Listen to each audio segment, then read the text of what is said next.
Ito mga boss, Montero, mausok, saka maingay makina. Check nga muna natin yung timing nito. Ayan, marami na raw gumawa na ito pero hindi makakorek yung problema. Kaya ito dinala sa atin para ipacheck. Parinig ko sa inyo yung makina may konti. Ayan, sobrang usok mga boss oh. Ito mga boss oh, maingay makina niya. Ayan, check muna natin yung timing nito. Baka sa timing lang. Ayan. Ito nakalas na natin yung valve cover and nakita natin is wala talaga sa timing. Ayan. Timing lang natin to and sana all goods na to mga boss. And hindi rin pala gumagana yung nito, yung solenoid, yung sa VGT solenoid niya. Check din natin yan mga boss.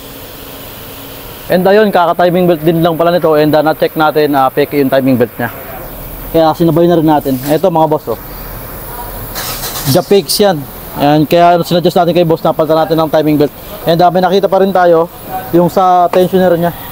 Walang spacer. Ito yung original. Ito yung sa kanya.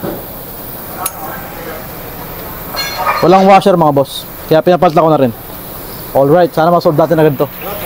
So ayun mga boss, ito na yung update sa ating Montero na maingay and low power and mausok. Ito na sa mga bossing oh. Wala nang usok and ito yung naging problema, pakita ko sa inyo. Sa timing na rin natin to mga boss.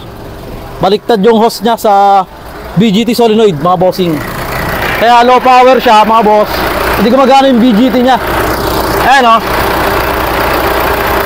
Baliktad to. Baliktad yung hose niya na pagkakabit.